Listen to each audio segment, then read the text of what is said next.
प्रश्न नंबर 5। सन 1882 के भारतीय शिक्षा आयोग या हंटर कमीशन का विस्तृत विवरण दीजिए, अथवा भारतीय शिक्षा 1882 की प्रमुख संस्तुतियाँ या सिफारिशें क्या थीं, वर्णन कीजिए। उत्तर में लिखा है भारतीय शिक्षा आयोग 1882 यानी हंटर कमीशन ब्रिटिश पार्लियामेंट में सन 1880 में लॉर्ड रिपन को भारत के एक नए गवर्नर जनरल के रूप में मनोनीत किया। लॉर्ड रिपन को भारत स्थित अंग्रेज में अधिकारियों ने भारत की कुछ अनुदान शिक्षा नीति से अवगत कराया और यह अनुरोध किया कि भारतीय शिक्षा की गतिविधियों की जांच करके उसके विकास का मार्ग प्रशस्त किया जाए।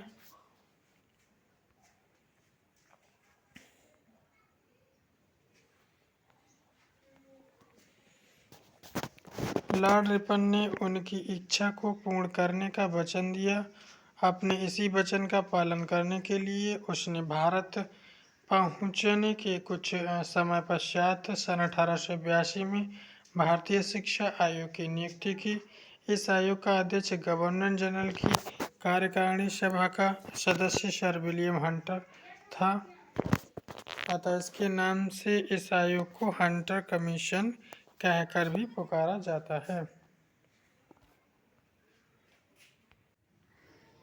आयोग के जांच विषय।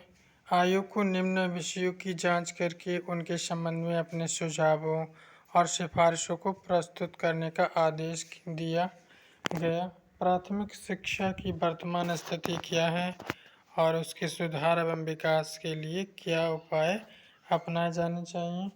देश की शिक्षा प्रणाली में राजकीय विद्यालयों की क्या स्थिति है और भारतीय शिक्षा में उनकी आवश्यकता है या नहीं। क्या सरकार ने उच्च एवं माध्यमिक शिक्षा के प्रति अधिक ध्यान देकर अपनी प्राथमिक शिक्षा की अवहेलना की है। शिक्षा के क्षेत्र में व्यक्तिगत प्रयासों के प्रति सरकार की नीति क्या होनी चाहिए। माध्यमिक शिक्षा की वर्तमान स्थिति क्या है और उसका प्रसार किन साधनों के द्वारा किया जाना चाहिए। देश की शिक्षा व्यवस्था में मिशन स्कूलों का क्या स्थान होना चाहिए।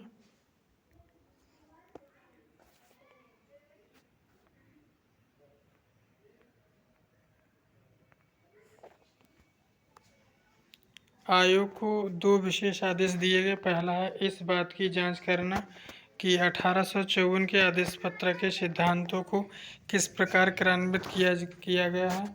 ऐसे उपायों का सुझाव देना जिनको आयोग आदेश पत्र में निर्धारित की गई नीति को क्रियान्वित करने के लिए उचित समझता है।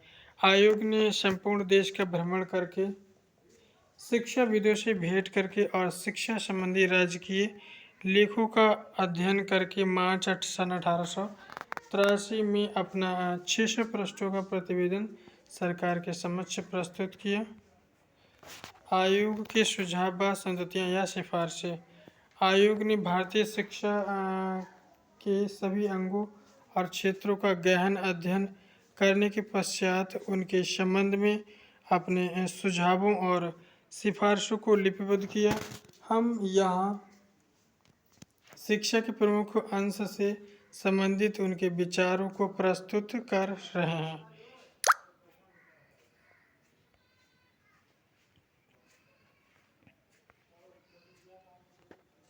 शिक्षा नीति। आयोग ने शिक्षा नीति के विषय में 5 सुझाव दिए।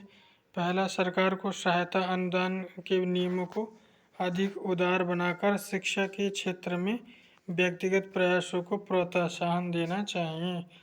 सरकार को माध्यमिक स्कूलों और कॉलेजों का प्रबंध क्रमशः कुशलतापूर्वक कार्य करने वाली व्यक्तिगत संस्थाओं को सौंप देना चाहिए।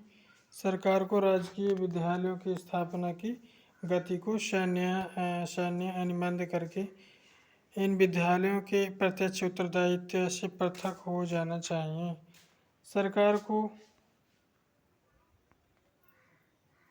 सरकार को भविष्य में केवल सहायता अनुदान के आधार पर स्थापित किए जाने वाले माध्यमिक स्कूलों और कॉलेजों की स्थापना को प्रोत्साहन देना चाहिए।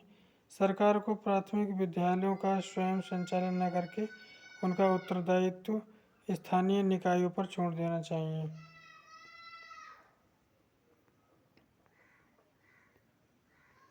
सरकार को प्राथमिक विद्यालयों का स्वयं संचालन न करके उनका उत्तरदायित्व स्थानीय संस्थाओं को छोड़ देना चाहिए। सारांश में आयोग ने शिक्षा नीति के संबंध में सरकार को 1854 के आदेश पत्र की अंकाकृत सुझाव का अनुसरण करने का परामर्श दिया। राज्य की शिक्षा संस्थाओं को उन स्थानों में चलने दिया जाए जहां उनकी आवश्यकता है, किंतु सरकार का मुख्य कर्तव्य व्यक्तिगत शिक्षा संस्थाओं की उन्नति और प्रसार करना होना चाहिए।